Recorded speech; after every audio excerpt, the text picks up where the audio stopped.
Hello, hello, Shakil. How are you doing? আলহামদুলিল্লাহ ভাই, আপনি কেমন আছেন? ভাই তো ভালো আছি আলহামদুলিল্লাহ। তোমার এই লাল টি শার্টটা আমার খুব পছন্দ হয়েছে, তুমি একটা পাঠাই দাও আমার জন্য আর কি। I will bring you one and আমি আপনাকে এই লিভারপুলের সাপোর্টার বানায় ফেলবো। I love Liverpool, I am a supporter of Liverpool and today আমি এটা পড়তেছি just to remember Diego Jota. So I he is one of my most favourite players in the current time, so will miss him and rest in peace. কেমন আছেন ভাই? বাংলাদেশ কেমন আছে? আমি আলহামদুলিল্লাহ ভালো আছি। তুমি কেমন আছো? তোমার এখানে আলহামদুলিল্লাহ কেমন যাচ্ছে? আলহামদুলিল্লাহ ভাই, ক্যালিফোর্নিয়া ভালো যাচ্ছে। ধন্যবাদ সবাইকে। আজকে আমাদের episode 0. So that means we are considering this as introduction of our podcast. আমাদের পডকাস্ট হচ্ছে যেই আড্ডা আমি তহিদ ভাইয়ের সাথে ডেইলি দেই আফটার রিডিং এ বুক, ওই আড্ডাটাই এখন আমরা স্ক্রিনে দিব, যাতে we can share, we can reflect and have a record. ভবিষ্যতে যদি ফিউচার জেনারেশন শিখতে চায় কিছু, আমাদের এই ফিউচার জেনারেশন যদি টাইম সিরিজ দিয়ে আসতে চায়, ফিউচার টাইম ট্রাভেল করে যাতে দেখতে পায় যে we did something, we had a discussion, good discussion. So আমি শাকিল, আমি এখন ক্যালিফোর্নিয়াতে থাকি। আমি এখানে গত 1 বছর ধরে সিনিয়র ফাইন্যান্সিয়াল অ্যানালিস্ট হিসেবে ড্রিম হোস্ট, একটা ওয়েবসাইট কোম্পানি, ওখানে কর্মরত আছি। এর আগে আমি বাংলাদেশে ছিলাম এবং ওখানে কাজ করেছি প্রায় 10 বছর। 8 বছর কাজ করেছি একটা ফাইন্যান্সিয়াল ইনস্টিটিউশনে, 2 বছর কাজ করেছি একটা ম্যানুফ্যাকচারিং কনসার্নে। আমি পড়াশোনা করেছি বাংলাদেশে আমার মোস্ট অফ দ্য টাইম। আমি হচ্ছে বিবিএ করা ডিপার্টমেন্ট অফ ফাইন্যান্স থেকে, Dhaka university. Then I did my MBA from IBA where I met you, Tohid bhai. Then I also did a master's in economics. I also and I had my hand in CFA charter, so I am also a CFA charter holder.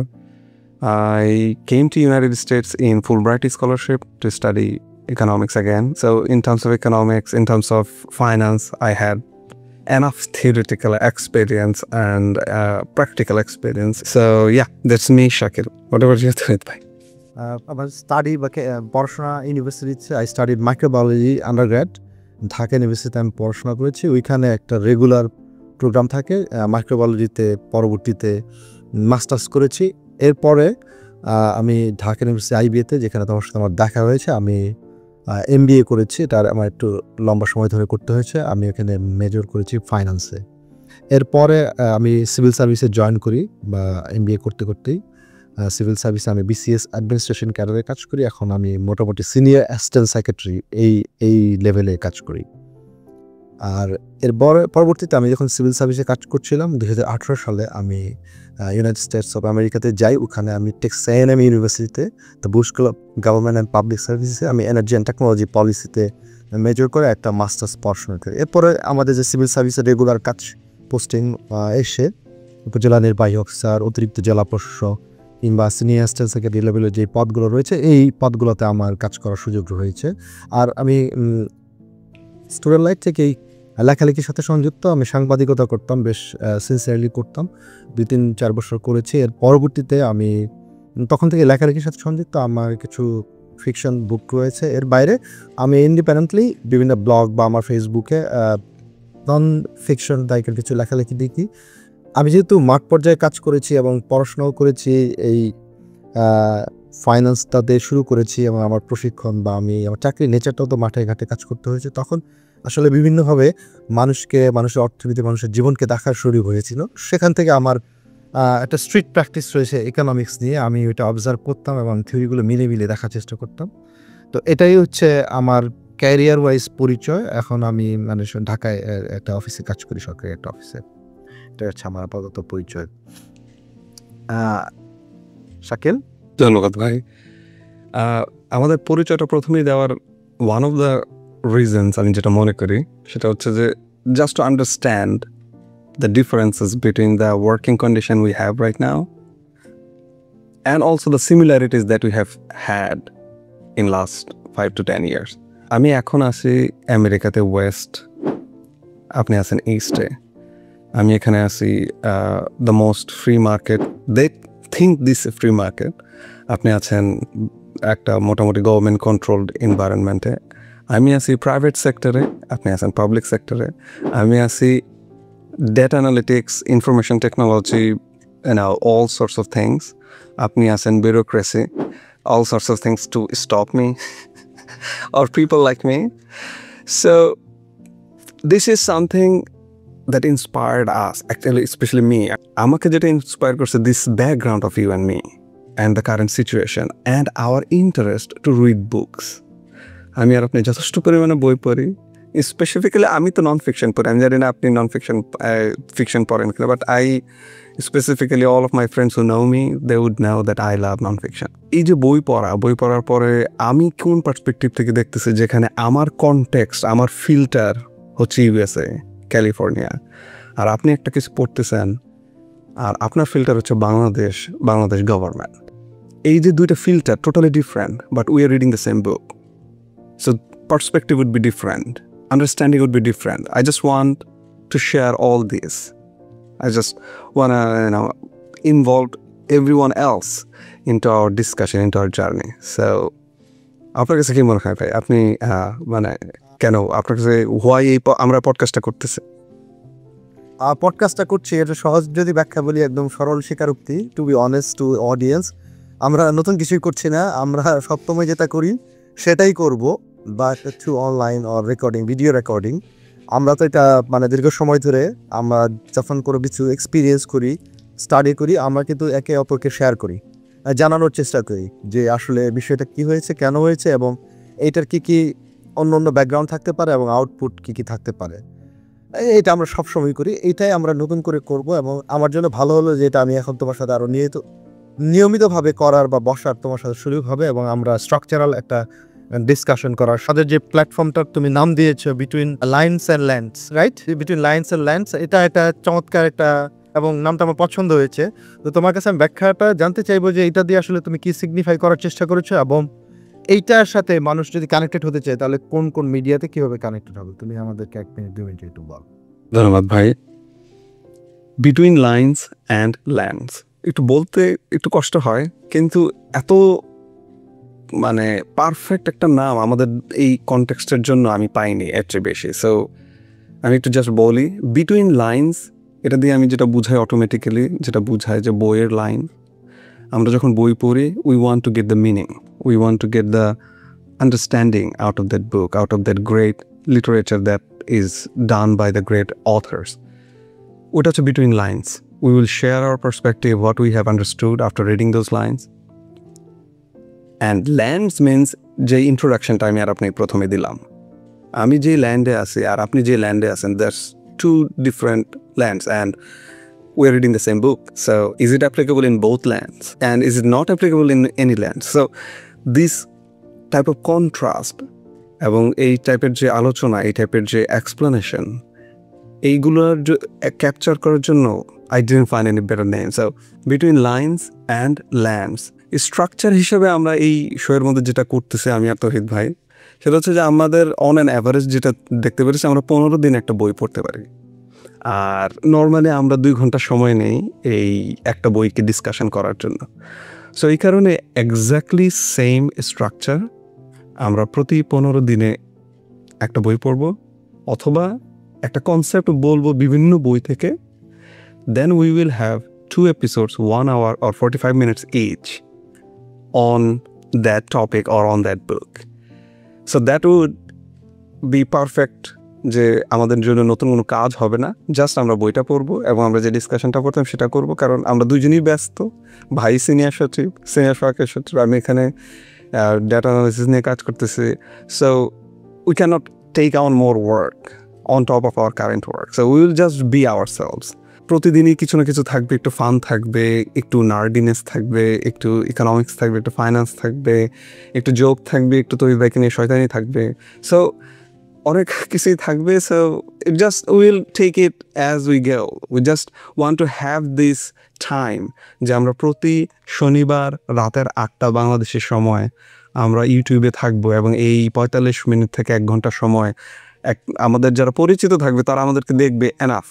That is what I think. তো আপনার কাছে কি মনে হয়, are we in the right track? না, you're absolutely right. তুমি যেহেতু বললা ইউটিউবে থাকবে এবং তোমার আরো কিছু সোশ্যাল মিডিয়া প্ল্যানিং রয়েছে, এটা তুমি আস্তে আস্তে জাস্ট ইয়েস, যত সোশ্যাল মিডিয়া আছে সব জায়গায় আমাদের একটা হ্যান্ডেল থাকবে, TikTok, Instagram, YouTube, shorts, Facebook, এবং হচ্ছে আমাদের অবশ্যই আমাদের ওয়েবসাইট betweenlinesandlands.com। আমি অলরেডি এই স্ক্রিনের মধ্যে দিয়ে দিচ্ছি, this is the name, betweenlinesandlands.com। So ওখানে গেলে আপনি অলরেডি সব কিছু পাবেন। তার সাথে যত জায়গায় পডকাস্ট পাওয়া যায়, অ্যাপল মিউজিক, আপনি যদি স্পটিফাই শোনেন, আপনি যদি ইউটিউব মিউজিক শোনেন, আপনি যদি এনিথিং, যে কোনো জায়গায় আপনি পডকাস্ট শোনেন, আমাদেরকে শুনতে পারবেন। ওখানে প্রতি সপ্তাহে একটা এপিসোড আসবে।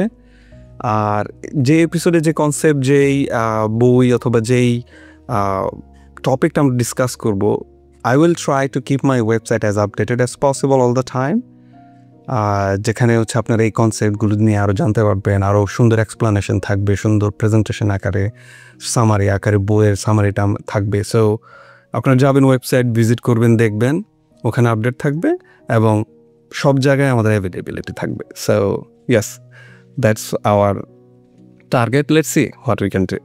আমি তুমি যেটা আমাকে জিজ্ঞেস করলে যে আমরা আসলে কি করব বা কি ধরনের চিন্তা করছি, বেসিক্যালি আমরা যেটা চিন্তা করছি যে আমরা তো সবসময় কিছু না কিছু স্টাডি করি বা অবজার্ভ করি বা দেখি আর কি। আমরা এই জিনিসগুলোই থিওরিটিক্যাল ফ্রেমওয়ার্কের আলোকে ক্রিটিক করব। হয়তো একটা বই পড়লাম বা কোনো থিওরি, অনেকগুলো বই পড়লাম একসাথে কোনো থিওরির উপর, বা কোনো থিওরি আমরা বুঝতে পারলাম দুজনে মিলে, তখন এই থিওরি বা এই বই বা এই কনসেপ্টগুলোকে আমরা ক্রিটিক করব। ক্রিটিক করাটা মানে হচ্ছে যে we will discuss the opinion, যেটা অথর দেবে সেটা আমরা ডিসকাস করব। এরপরে আমরা তাদেরকে ক্রিটিসাইজ করব যদি মনে হয় যে না, I didn't like the idea and I didn't like this part of the idea, then will criticise it. আবার যদি মনে হয় there are something that we have to take, will take as a positive and will appreciate it. এটা হচ্ছে একটা অংশ। এর বাইরে if we really feel urge to give some opinion, then will give some our opinion. Shakil, আমি তো তোমার সাথে একটা কথা প্রায়ই বলা হয়, সেটা হচ্ছে যে দেখো, আমরা যে সোশ্যাল সায়েন্সের যে থিওরিগুলো আছে, এই থিওরিগুলো আমি নিজেদের মতো করে বোঝার চেষ্টা করেছি। স্পেশালি আমি যখন বাইরে পড়তে গেলাম অথবা আমি যখন একদম ফিল্ড লেভেলে কাজ করলাম আর কি। তো এটার সাথে আমি একটা মানে কম্পেয়ার করার সুযোগ হয় যে আমরা যদি ফিজিক্যাল সায়েন্স বলি, যেমন ফিজিক্স, কেমিস্ট্রি, এগুলোর কিন্তু একটা থিওরি রয়েছে। তুমি প্রত্যেকটা থিওরি যখন শুরু করবা, তখন থিওরির আগে বলে যে প্রমাণ তাপমাত্রা চাপে এটা হলে এটা হবে। এটা হচ্ছে যে কোনো একটা সূত্র বা থিওরি, কিন্তু তোমার মানে conditionals in case of physical science. এই একই জিনিস যখন সোশ্যাল সায়েন্সের ক্ষেত্রে আসে, সোশ্যাল সায়েন্সের যে থিওরিগুলো, আমরা যে মেজর থিওরিগুলো প্লে করি বা আমরা প্র্যাকটিস করি বা আমরা বোঝার চেষ্টা করি, এগুলো আসলে প্রডিউসার কারা বা এটা কোথা থেকে এসছে? ম্যাক্সিমাম তো এসছে ওয়েস্ট থেকে, ইদার নর্থ আমেরিকা থেকে অথবা ইউরোপ থেকে আর কি। তো ওরা যখন এই থিওরিগুলো দিয়েছে, আমার মনে হচ্ছে যে এই থিওরিগুলো তারা একটা প্রমাণ তাপমাত্রা ও চাপে দিয়েছে। ওদের প্রমাণ তাপমাত্রা ওটা চাপটা কি? ওদের প্রমাণ তাপমাত্রা ও চাপ হচ্ছে যে ওদের দেশে জনগণ হচ্ছে 5 square kilometre, highest 10% per square kilometre.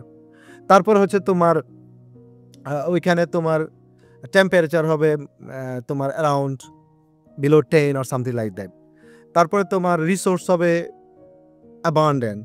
ওইখানে তোমার বিভিন্ন ধরনের সুযোগ সুবিধা থাকবে বা বিভিন্ন ধরনের অবস্ট্যাকলগুলো থাকবে না, আবার কিছু কিছু জিনিস থাকবে আর কি। তো যেই জিনিসগুলো আমরা ভিজিবলি আমাদের চোখে পড়ে। আবার ঠিক উল্টোটা আমরা যদি দেখি যে আমাদের প্রমাণ তাপমাত্রা চাপটা কিন্তু ডিফারেন্ট আর কি। আমাদের প্রমাণ তাপমাত্রা চাপ কত? আমাদের প্রমাণ তাপমাত্রা হচ্ছে যে আমি বাংলাদেশের কথাই যদি চিন্তা করি, যে এখানে 1-1.5 হাজার মানুষ বাস করে প্রতি স্কোয়ার কিলোমিটারে, আরও বেশি বাস করে, আমি জানি না এক্স্যাক্টলি কত। আচ্ছা, তুমি অন্য যেই প্যারামিটারগুলো রয়েছে, যে তোমার এগ্রিকালচার ল্যান্ড বলো, রিসোর্স বলো, ওয়াটার বডিজ বলো, বা সব কিছু মিলে যেই কন্ডিশনগুলো থাকে, এগুলো কিন্তু ওদের সাথে মিলে না আর কি। আমাদের জীবনযাত্রা এবং জীবনযাত্রার ধরন, কালচার, ওইগুলো ওদের যেই কালচার থেকে, যেই অ্যাম্বিয়েন্স থেকে থিওরিগুলো উঠে আসছে, এটার সাথে মানে পুরোপুরি ডিফার করবে আর কি। তো এই যে একটা পার্সপেক্টিভ থেকে আমরা যখন সোশ্যাল সায়েন্স পড়তে যাই, তখন আমরা ওই থিওরিগুলো যখন প্র্যাকটিস করি, তখন আমরা যদি আমাদের এইখানকার ব্যাকগ্রাউন্ড বা এমএস যদি ভুলে যাই, তাহলে হয় কি আমরা এই জিনিসগুলো প্রপারলি কানেক্ট করতে পারবো না আর কি। এই বিষয়ে কোনো অপিনিয়ন আছে কিনা? বাংলাদেশে আপনি যে ডেন্সিটির কথা বলতেছেন, যে আমাদের 2024 সালের সেন্সাস অনুযায়ী প্রায় 1350 জন প্রতি বর্গ কিলোমিটারে বসবাস করে। আপনি এই পার্সপেক্টিভ থেকে মানে যখন বললেন যে দুই পার্সপেক্টিভের বেনিফিটটা নিতে চান, আমি একটা জিনিস হাইলাইট করতে চাই, আপনার এক্সপেরিয়েন্স। আপনি ফিল্ডে কাজ করেছেন, আমি আপনাকে ভিজিট করেছি বাংলাদেশের আলফাডাঙ্গাতে, আমি আপনাকে ভিজিট করেছি বাংলাদেশের নারায়ণগঞ্জের সোনারগাঁওতে। সো আমি দেখতে পেরেছি যে আপনি সরাসরি এমপিদের সাথে কথা বলছেন, আপনি সরাসরি লোকাল রিপ্রেজেন্টেটিভদের সাথে কথা বলছেন, আপনার কাছে মানুষ এসে কমপ্লেন করতো বিভিন্ন ইস্যুতে। সো এই যে একটা ডাইভার্স, যে আপনার যে রিয়েল লাইফ এক্সপিরিয়েন্স, আমি কখনো ওই মানুষের কাছে গিয়ে ইকোনমিক্স মানে অ্যাপ্লাই করতে যায়নি। Yes, I was a financier, I train people on how to sell loan products but something like that, but nothing as practical as your experience. I have the current experience here, so these all will come together in this podcast. আপনার কাছে কি মনে হয় কারা এই পডকাস্টে শুনে উপকৃত হবে? মানে who would be our target, or not target, we are not targeting anybody, but if you have to define the profile of our audience, who would you say, like কারা হবেন আমাদের শ্রোতারা?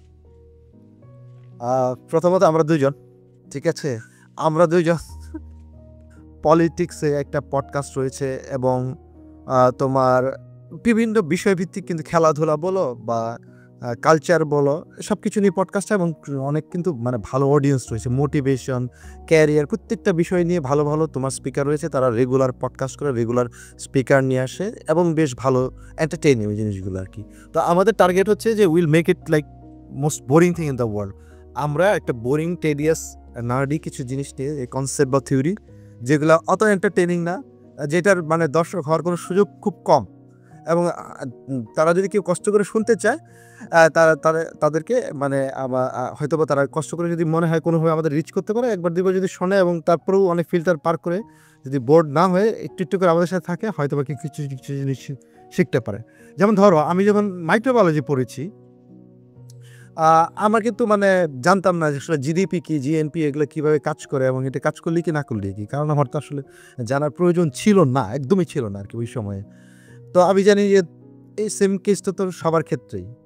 এইটা তোমার এখন যারা ইঞ্জিনিয়ারিং পড়ছে, এখন যারা অন্য অন্য তোমার সায়েন্স বা স্টেম সায়েন্স সাবজেক্টগুলো পড়ছে, তাদের তো এই জিনিসগুলো এখন কিন্তু না জানলেও হয়।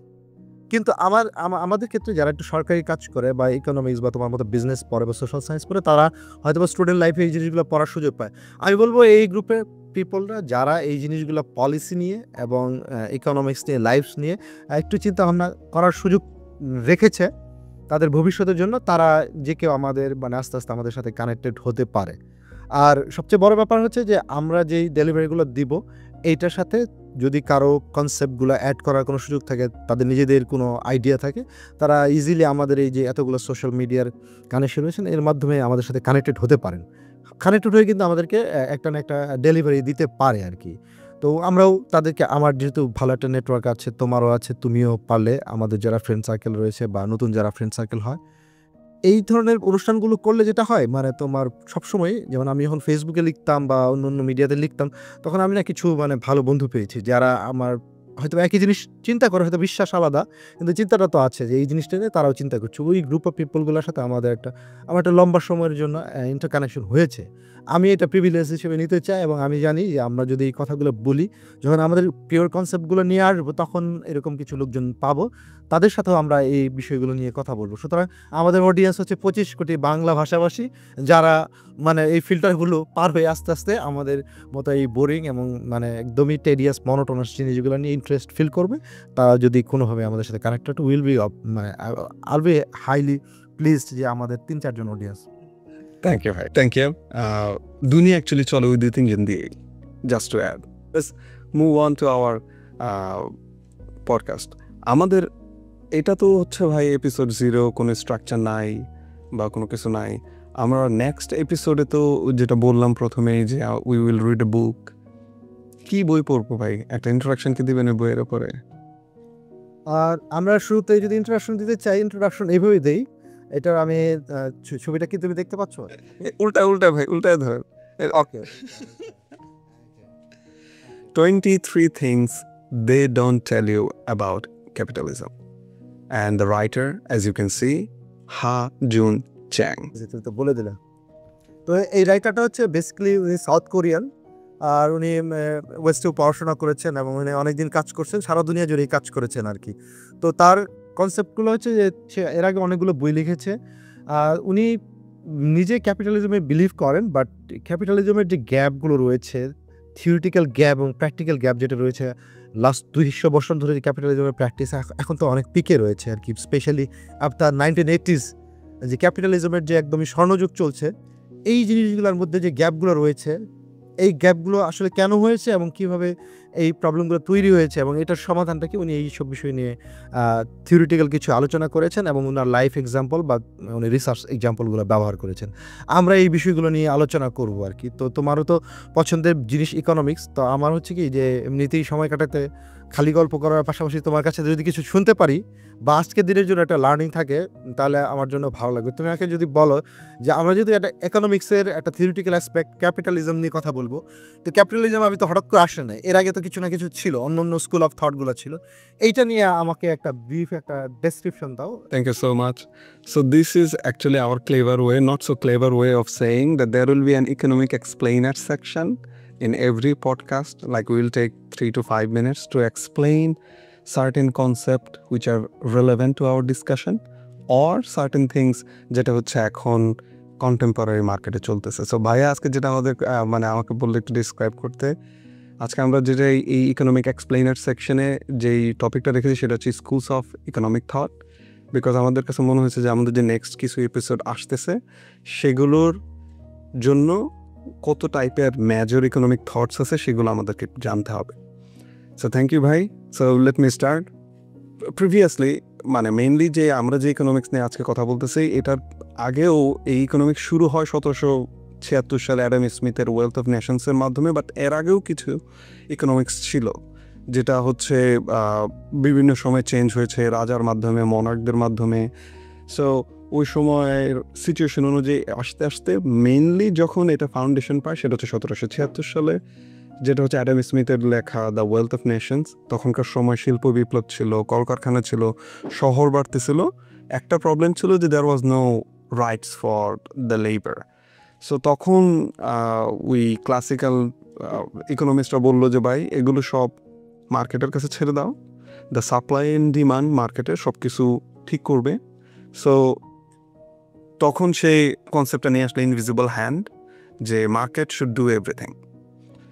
কিন্তু প্রবলেম যেটা হলো, কোনো প্রবলেম আর সলভ হয় নাই, লেবাররা রাইট পায় নাই। কিন্তু যত ইনইকুইটি ছিল দেশের মধ্যে, গরিব গরিব হতে থাকলো, বড়লোক হতে থাকলো। এই সময় আসলো কে? Karl Marx. সে এসে বলল যে ভাই capitalism is a machine of exploitation. So we cannot change capitalism. We have to literally omit capitalism. We have to bring something new, which is communism. So সে বলল যে হচ্ছে শ্রমিকরা কাজ করে, মালিকরা শুধুমাত্র লাভ নেয়, এটা না করে let's give the ownership to শ্রমিক, দাস ক্যাপিটাল। তারপর হচ্ছে তার কমিউনিস্ট ম্যানিফেস্টো ছিল, এগুলোর মধ্যেই সে তার সব কিছু এক্সপ্লেন করে গেছে। কিন্তু প্রবলেম যেটা হয়েছে, মানুষ, ওয়ার্ল্ডের সব মানুষ তার কথা শুনে নাই, আর একটু কমপ্লেক্স ছিল সে যেই কনসেপ্টে কথা বলতেছিল। সো তখন ক্যাপিটালও থেকে গেল, কিছু কিছু কান্ট্রি মার্কসিজম নিয়ে চলে গেল, যায় সোভিয়েত ইউনিয়ন, চায়না, এরা আলাদা হয়ে গেল। তারপরে যেটা হইল 1930 সাল, গ্রেট ডিপ্রেশন। এই ক্যাপিটালিজম যারা ফলো করতেছে তারা একেবারে শেষ। সে ব্যাংক বন্ধ, কোনো জব নাই, লাখ লাখ মানুষ রাস্তায় 1930 সালে। তখন ভদ্রলোক আসলো, জন মেইনার্ড কেইনস। সে এসে বলল যে বাজার করে, কিন্তু যে টাইমে বাজার কন্ট্রোল করবে সব কিছু, এই টাইমে আমরা সবাই মরে যাব, in the long run we are all dead. So তখন সে আসলো যে বাজার সবসময় নিজে নিজে কাজ করে না, সরকারকে অবশ্যই হস্তক্ষেপ করতে হবে, চাকরি দিতে হবে, খরচ বাড়াতে হবে, ফিসক্যাল স্টিমুলেশন আনতে হবে। সো তার কথা অনুযায়ী চলে দ্বিতীয় বিশ্বযুদ্ধের পরে world got a huge boom. So মানে এই যে government stimulation, war economy started growing, যে যখন কান্ট্রি স্পেন্ড করবে তখন বেশি ইনকাম হবে, ইনকাম হলে কান্ট্রি ইকোনমি গ্রো করবে। এতে যেটা হলো, কে বলছে? কিনস বলছে। Keynesian economist, yes. So that is the Keynesian part of the economics, which lasted from 1936 to 1970, ওই সময়টা পর্যন্ত। কিন্তু গভর্নমেন্টের একটা লিমিট আছে, একটা লিমিটের পরে সে গভর্নমেন্ট আর ইকোনমিকে চালাইতে পারে না, গভর্নমেন্ট আর ইকোনমিকে পুশ করতে পারে না, অ্যাক্টিভ করতে পারে না। তখন যেটা হয়, এই যে 1936 সালের পর থেকে গভর্নমেন্টের যে স্টিমুলেশনের স্টেপগুলো 1970 সালের দিকে এসে একেবারে সব কিছু লাইক স্ট্যাগফ্লেশন, যে ইনফ্লেশনও বাড়তে থাকলো, দেশে আনএমপ্লয়মেন্টও হইতে থাকলো, প্রবলেম, আর ওয়ার তো আছেই। সো তখন চলে আসলো যে ভাই এসব বাদ দাও সব কিছু, এই গভর্নমেন্টে কিছু করতে পারে না বা ক্লাসিক্যাল ইকোনমিস্টও এত বেশি এক্সপ্লেন করে না। যে জিনিসটা এক্সপ্লেন করে সেটা হচ্ছে মনিটারিস্ট। আপনি মানি সাপ্লাই কন্ট্রোল করেন, অটোমেটিক্যালি ইকোনমি কন্ট্রোলে চলে আসবে। এটা নিয়ে আসেন 1970 সালের দিকে মিল্টন ফ্রিডম্যান। সো সে বলে যে সমস্যা অ্যাকচুয়ালি এক্সপেন্ডিচারে না, সমস্যা হচ্ছে মানি সাপ্লাইতে। সো সেক্ষেত্রে বেশি টাকা যদি তুমি ছাপাও তাহলে তোমার মানি চাই ইনফ্লেশন বাড়বে, মুদ্রাস্ফীতি হবে। সো এই কারণে কি করতে হবে, সেন্ট্রাল ব্যাংক মানি সাপ্লাই কন্ট্রোল করবে। একটাই পারপাস সেন্ট্রাল ব্যাংকের, সে হচ্ছে মানি সাপ্লাইটা কন্ট্রোল করবে। ওইটা থেকে এখন আমরা যে সিস্টেমটা পাই এখন, সেন্ট্রাল ব্যাংক যে মানি সাপ্লাই কন্ট্রোল করে, এটাই মনিটারিস্ট ইকোনমি থেকেই এসেছে। সো সেটা হচ্ছে 1970, 1980s। But since it's focusing just on money, it doesn't work as well. So then the new current system যেটা আমাদের এখানে আছে, তারা কি করলো যে ভাই তোমার গভর্নমেন্টও কাজ করতেছে না, তোমার মানিও কাজ করতেছে না, তোমার ক্লাসিক্যাল ইকোনমিও কাজ করতেছে না। কারণ কি, তোমরা মানুষকে ভুলে গেছো। মানুষ হচ্ছে rational human being, he will always try to maximise interest. So classical ইকোনমিক্সের থিওরিগুলো সে নিয়ে এই একটা কমন অ্যাজাম্পশন দিয়ে যে মানুষ রেশনাল হিউম্যান বিং, তারা এক্সটেন্সিভ ম্যাথমেটিক্যাল অ্যানালিটিক্স করলো, ম্যাথমেটিক্যাল ফর্মুলা বাইর করলো, কিভাবে মানুষ বিহেভ করবে সেটা সে ম্যাথমেটিক্যাল ফর্মুলা দিয়ে বুঝাইলো।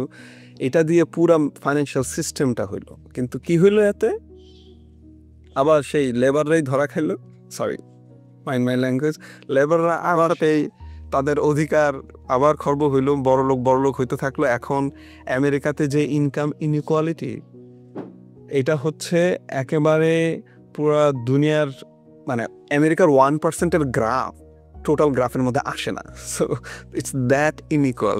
এই এত যে সফিস্টিকেটেড ম্যাথমেটিক্যাল ফর্মুলা সব কিছু বাইর হলো, কিন্তু এই ম্যাথমেটিক্যাল ফর্মুলা কাজের সময় ঠনঠনাঠন। কারণ কি, এই ম্যাথমেটিক্যাল ফর্মুলা 2007 এসে ক্রাইসিস প্রেডিক্ট করে নাই।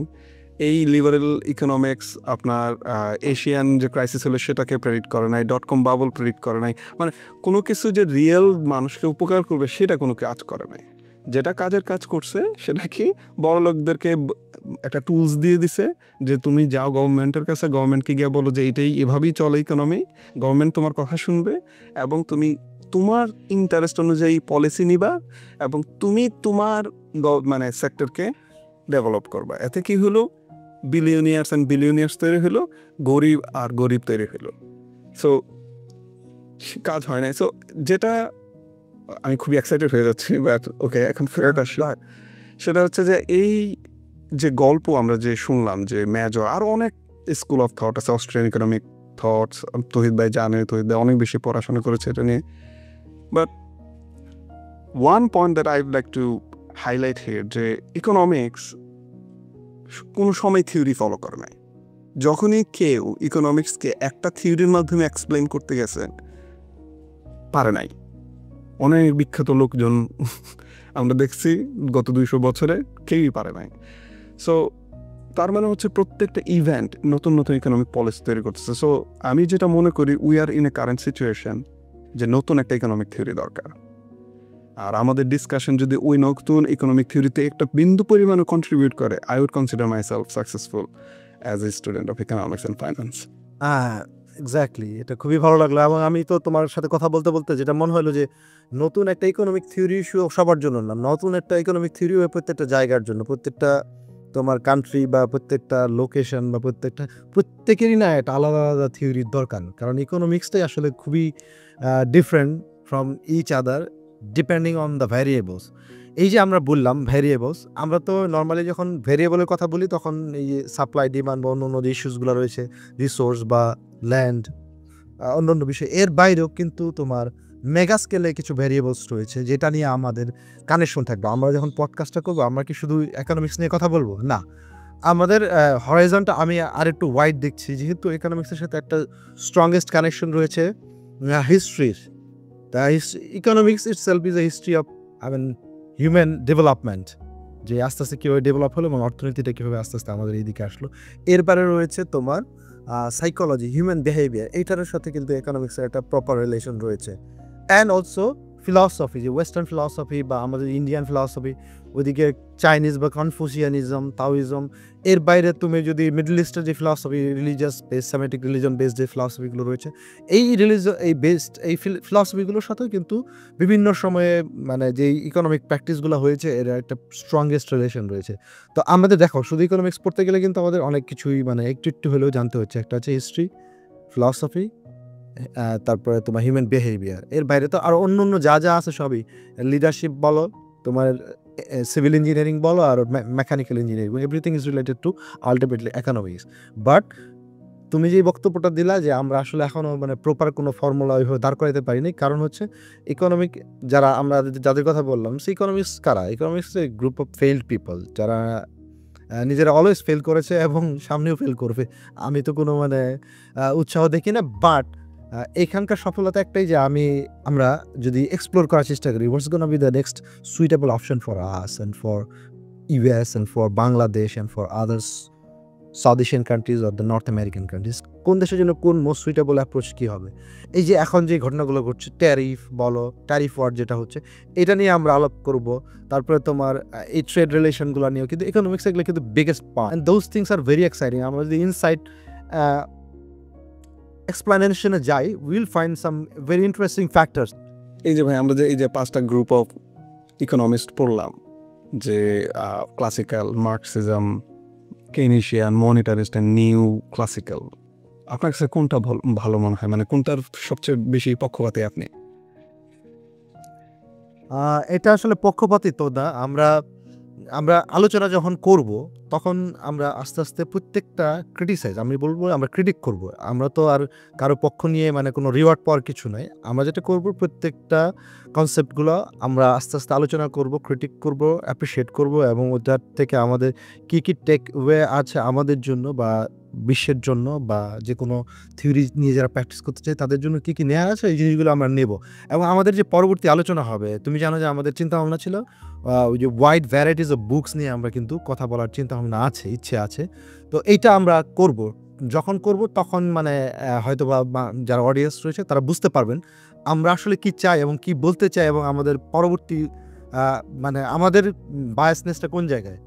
তো এটা আমার অ্যান্সারটা হয়তো তোমাকে পরিপূর্ণভাবে ক্লিয়ার অ্যান্সার দিবে না, কারণ এটার কোনো ক্লিয়ার অ্যান্সার আমার কাছে নাই। তো তোমার যদি কোনো ক্লিয়ার অ্যান্সার থাকে যে which one is your most favourite, like what's your pick, তুমি এটা বলতে পারো আর কি। এই কোয়েশ্চেনটা করার মেইন পয়েন্টটাই ছিল এটা এক্সপ্লেন করা যে এখানে আমরা কোনো পক্ষপাতিত্ব নিব না। একটা ইকোনমিক থিওরির অনেক প্লাস আছে, অনেক মাইনাস আছে। আমরা যেটা করবো সেটা হচ্ছে যে আমরা কি শিখছি ওইটা শেয়ার করব। We do not have any affiliation, any endorsement. We are absolutely here just what I read and what I understand, given what filters I have in my life. So that's that. So thank you ভাই। আজকে আমরা এই আমাদের এপিসোডের শেষের দিকে। আমি আপনাকে রিকোয়েস্ট করব 1 মিনিট বা যত মানে কনসাইজলি যদি কিছু বলতে চান আমাদের অডিয়েন্সের জন্য, অথবা আমাদের নেক্সট এপিসোডে কী থাকবে সেটা নিয়ে। জি ভাই, তৌহিদ ভাই। আসলে কি মানে আমরা যেহেতু অর্থনীতি নিয়ে কথা বলছি, আমি বলবো 95% of economics is totally common sense. এই আর 5% হচ্ছে যেটা আমরা থিওরি পড়ি বা দেখি, এগুলো হচ্ছে inaccessible to the common people, হয়। But the economics itself is very much accessible to each and everyone. আরেকটা জিনিস দেখো যে ডেমোক্রেসি যে শব্দটা আমরা বলি, গণতন্ত্রের সাথে অর্থনীতির খুব মারাত্মক একটা, অর্থনীতি শাস্ত্রের একটা মারাত্মক সম্পর্ক রয়েছে। কীরকম যে তুমি যদি আমাদের জনগণ যদি যখন ভোটটা দেয়, তারা যদি অর্থনীতি না বোঝে তাহলে আসলে তারা কেন ভোট দিচ্ছে এবং এটার বেনিফিটটা কি, এটা কিন্তু তারা বুঝতে পারবে না আর কি। এখন তুমি আমাকে জিজ্ঞেস করতে পারো যে আসলেই আমাদের জনগণ কি ইকোনমিক্স বোঝা সম্ভব? হ্যাঁ, আমাদের জনগণ বা আমাদের না, সারা পৃথিবীর বেশিরভাগ মানুষই কিন্তু ইকোনমিক্সটা বোঝে। কীভাবে বুঝে? তারা কী করলে তাদের জিনিসপত্রের দাম বেড়ে যাবে এটা তারা কিন্তু তারা বুঝতে পারে। ইনফ্লেশন কী করলে বেড়ে যায় এটা তাদের চেয়ে বেশি কেউ জানে না। অথবা তাদের যে প্রোডাক্টটা রয়েছে ওই প্রোডাক্টটা কী করলে বেশি দাম পাওয়া যেতে পারে, অথবা কোন জায়গায় উৎপাদন করলে এটা বেশি তারা প্রফিট আনতে পারে। এই জিনিসগুলো তো আসলে মানে টোটাল ইকোনমিক্স। সো মানুষ কিন্তু ইকোনমিক্স বুঝে। সুতরাং এই কমন সেন্সটা আমরা যদি আরেকটু শার্প করি, আমরা যারা এই জিনিসগুলো নিয়ে একটু চিন্তা ভাবনা বা কাজ করার সুযোগ রয়েছে, সবাই আমরা চেষ্টা করব এই জিনিসগুলো নিয়ে আরও গভীরভাবে ভাবার জন্য। আর আমাদের পরবর্তী দিনে আমরা কথা বলবো হা জেন চুংয়ের 23 things they don't tell about capitalism. আমাদের আশা করি আমাদের প্রথম যে আলোচনাটা এটা অত্যন্ত প্রাণবন্ত হবে এবং আমরা সময় নিয়ে প্রত্যেকটা বিষয় খুবই মানে ভেতরে গিয়ে আমরা এই জিনিসগুলো শেখার এবং বোঝার চেষ্টা করব, ক্রিটিক করার চেষ্টা করব। থ্যাংক ইউ শাকিল, এত সুন্দর একটা সুযোগ করে দেওয়ার জন্য। খুব ভালো লাগলো তোমার সাথে আবার এই একটা ফর্মাল প্ল্যাটফর্মে কথা বলতে পেরে। It was a nice experience from my side. Thank you সোকে। ধন্যবাদ তৌহিদ ভাই। ছিল আজকের পর্ব অর্থনৈতিক ভাবনার। আমি 5টা ইকোনমিক থট সম্পর্কে একটু বললাম, আমরা আমাদের এই শোটা সম্পর্কে একটু ইন্ট্রোডাকশন দিলাম। আপনি যদি এখন ভাবছেন আরে আমি তো অর্থনীতির কিছু বুঝি না, অ্যাজ এ অডিয়েন্স, শ্রোতা হিসেবে, তাহলে একটু জেনে রাখুন যে এই ভাবনাগুলো আমাদের প্রতিদিনের জীবনের মাঝেই আছে। বাজারের দাম বাড়া, চাকরি খোঁজা, আমাদের বাসা ভাড়া, আমাদের সব কিছু এই চিন্তার সাথে জড়িত। মানে আপনি ইকোনমিক্সকে না বুঝে অ্যাভয়েড করতে পারেন, ইকোনমিক্স আপনাকে কখনো অ্যাভয়েড করবে না। আপনার লাইফ ইকোনমিক্স থাকতে হবে, আপনার লাইফ ইকোনমিক্স এবং ফাইন্যান্সকে বুঝতে হবে। তো আমরা আবার আসবো নতুন পর্বে, এবং আমাদের হচ্ছে বই অলরেডি তহিদা ইন্ট্রোডিউস করলেন। তো আমাদের সাথে থাকুন, শুনতে থাকুন বিটুইন লাইনস অ্যান্ড ল্যান্ডস, কারণ বইয়ের মাঝেই যেই ভাবনাগুলো লুকিয়ে থাকে, সেই লুকিয়ে থাকার মধ্যেই we will map out our future. So thank you all, we will see you in the next episode. দেখা হবে পরের পর্বে। ধন্যবাদ।